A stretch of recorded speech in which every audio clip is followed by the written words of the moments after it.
विचारकर्ता एक पर्व जुहसुଙ୍କର मृत्यु उत्तर इस्राएल संतानगण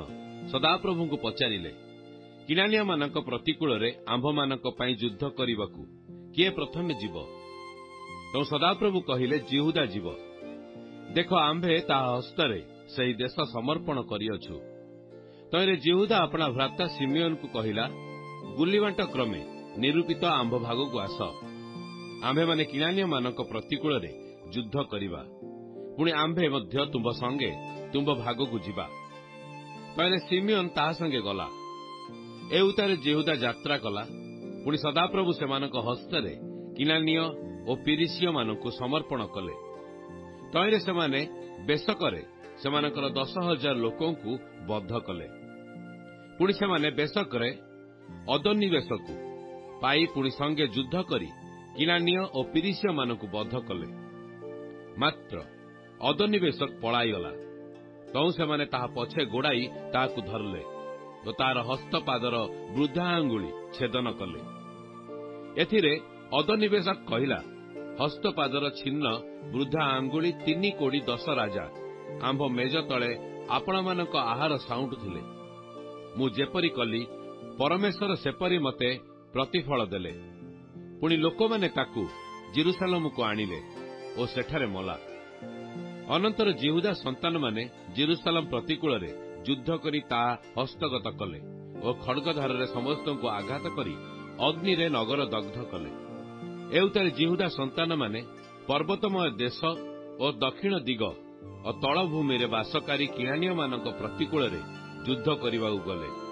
पुणी जिहुदा हिब्रोनवासी किनानी मानक विरुद्ध रे जाई सेयर को अहिमान को और तन्मलय को बध कला पूर्वे ए हिब्रोनर नाम किरियथब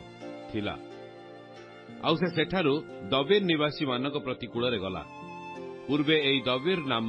किरियत सेफर थिला पुणी कालेब कहिले जे किरियत सेफर को आघात करी हस्तगत करिब मु ताहा सहित मो कन्या अक्सार विवाह देवी सेथिरे कालेब कोर कनिष्ठ भ्राता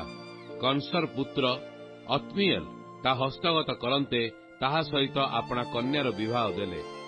तौ से गमन करिबा बेले अपना पिता को खंडे खेत मागिबा पई स्वामी की मनाइला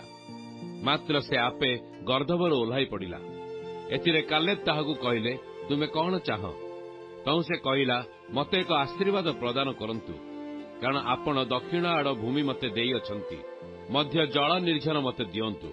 तहिरे कालेब उपरिस्थ और तलस्थ निर्झर ताहाकु देले अनंतर मोसांकर पत्नी भ्राता केनियर संतान माने जिहुदा संतान मानक सहित खर्जूरपुरु अरादद दक्षिण दिगस्थित जिहुदा प्रांतर को उठी जाई से स्थान रे लोकमानक मध्यरे बास कले पिणु जिहुदा अपना भ्राता सिमियोन सहित गमन कला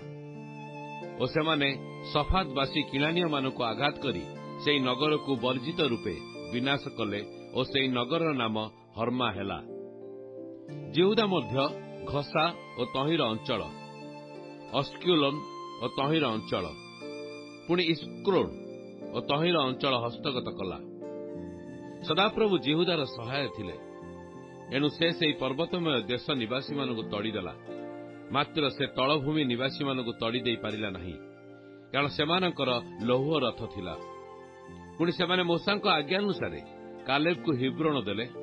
आउ से स्थानरू अनाकर 3 पुत्र को तड़ीदेले बिन्यामिन संतान माने जेरुसालेम निवासी जिबुसिया मानक तड़ीदेले नहीं मात्र जिबुसिया माने आज जाए बिन्यामिन संतानगण सहित बास करुछंती अनंतर जोसेफ वंश मध्य बैथल प्रति कूଳରେ गले पुणी सदाप्रभु सेमानक संगे संगे थिले सेतबेले जोसेफ वंश बैथल अनुसंधान करने लोक पठाइले पूर्वे सेई नगर नाम लूस थिला तहिरे से निरीक्षक माने से नगररू जनकु बाहर आसिबार देखि कहिले विनय करूछु से नगर रे प्रवेशिबार पथ आम्भमानकु देखाओ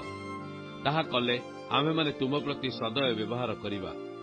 तौ से सेमानकु नगर रे प्रवेशिबा पथ देखान्ते सेमाने खड्गधार रे से नगर आघात कले मात्र से लोककु और तार सबु वंशकु छाड़ी देले एउतारे से लोक हित्य मानक देशकु जाई एक नगर स्थापन करी तहिर नाम लूस रखिला तहिर सेई नाम आजी जाए अछि आ मनसी ବୈତ୍ସାନ ଓ ତହିଁର ଉପନଗର, ତାନକ ଓ ତହିଁର ଉପନଗରବାସୀମାନଙ୍କୁ, ଦୋର ଓ ତହିଁର ଉପନଗରବାସୀମାନଙ୍କୁ, ଜିବ୍ଲିୟମ୍ ତହିଁର ଉପନଗରବାସୀମାନଙ୍କୁ, ମଗିଦୋ ଓ ତହିଁର ଉପନଗରବାସୀମାନଙ୍କୁ ତଡ଼ିଦେଲା ନାହିଁ। ତେଣୁ କିଣାନୀୟମାନେ ସେହି ଦେଶରେ ବାସ କରିବାକୁ ମନସ୍ଥ କଲେ। ଏ ଉତ୍ତରେ ଇସ୍ରାଏଲ ପରାକ୍ରାନ୍ତ ହୁଅନ୍ତେ ସେହି କିଣାନୀୟମାନଙ୍କୁ ବେଠି କର୍ମରେ ରଖିଲେ, ମାତ୍ର ସମ୍ପୂର୍ଣ୍ଣ ରୂପେ ସେମାନଙ୍କୁ ତଡ଼ିଦେଲେ ନାହିଁ। ଆଉ ଇଫ୍ରେମ୍ ଗେସର ନିବାସୀ କିଣାନୀୟମାନଙ୍କୁ ତଡ଼ିଦେଲା ନାହିଁ। ତହିଁରେ କିଣାନୀୟମାନେ ଗେସରରେ ବାସ କଲେ। ସବ୍ଲୁନ୍, କିଟ୍ରୋଡ୍ ଓ ନହଲଲ୍ ନିବାସୀମାନଙ୍କୁ ତଡ଼ିଦେଲା ନାହିଁ। ତହିଁରେ କିଣାନୀୟମାନେ ସେମାନଙ୍କ ମଧ୍ୟରେ ବାସ କରି ବେଠିକର୍ମ କଲେ। ଆସେର, ଅକୋକ୍ ନିବାସୀମାନଙ୍କୁ କିଏ ବା ସିଡୋନ୍ କି ଅହଲବ୍ ଓ ଅକ୍ସିବ୍ କି ହିଲ୍ବା କି ଅଫିକ୍ କି ରହୋବ୍ ନିବାସୀମାନଙ୍କୁ ତଡ଼ିଦେଲା ନାହିଁ। ମାତ୍ର ଆସେରୀୟମାନେ ସେହି ଦେଶ ନିବାସୀ କିଣାନୀୟମାନଙ୍କୁ ତଡ଼ି ନ ଦେବାରୁ ସେମାନଙ୍କ ମଧ୍ୟରେ ବାସ କଲେ। ନପ୍ତାଲି, ବୈତ୍ ସେମସ୍ କି ବୈଥନାଥ୍ ନିବାସୀମାନଙ୍କୁ ତଡ଼ିଦେଲା ନାହିଁ। ମାତ୍ର ସେ ସେହି ଦେଶ ନିବାସୀ କିଣାନୀୟମାନଙ୍କ ମଧ୍ୟରେ ବାସ କଲା। ତଥାପି ବେତ୍ ସେମସ୍ ଓ ବୈଥନାଥ୍ ନିବାସୀମାନେ ସେମାନଙ୍କର ବେଠିକର୍ମ କଲେ। ଆଉ ଇମୋରୀୟମାନେ ଦାନ ସନ୍ତାନଗଣକୁ ପର୍ବତମୟ ଦେଶରେ ରହିବାକୁ ବାଧ୍ୟ କଲେ, ଆଉ ତଳି ଭୂମିକି ସେମାନଙ୍କୁ ଆସିବାକୁ ଦେଲେ ନାହିଁ। ମାତ୍ର ଇମୋରୀୟମାନେ ହେରସ୍ ପର୍ବତରେ, ଅୟାଲୋନରେ ଓ ସାଲ୍ବିମ୍ରେ ବାସ କରିବାକୁ ମନସ୍ଥ କଲେ। ତଥାପି ଯୋସେଫ ବଂଶର ହସ୍ତ ପ୍ରବଳ ହୁଅନ୍ତେ ସେମାନେ ବେଠିକର୍ମ କଲେ। ପୁଣି ଅକ୍ରଦିମ୍ ଘାଟି ଶୈଳଠାରୁ ଆଗକୁ ଇମୋରୀୟମାନଙ୍କର ସୀମା ଥିଲା।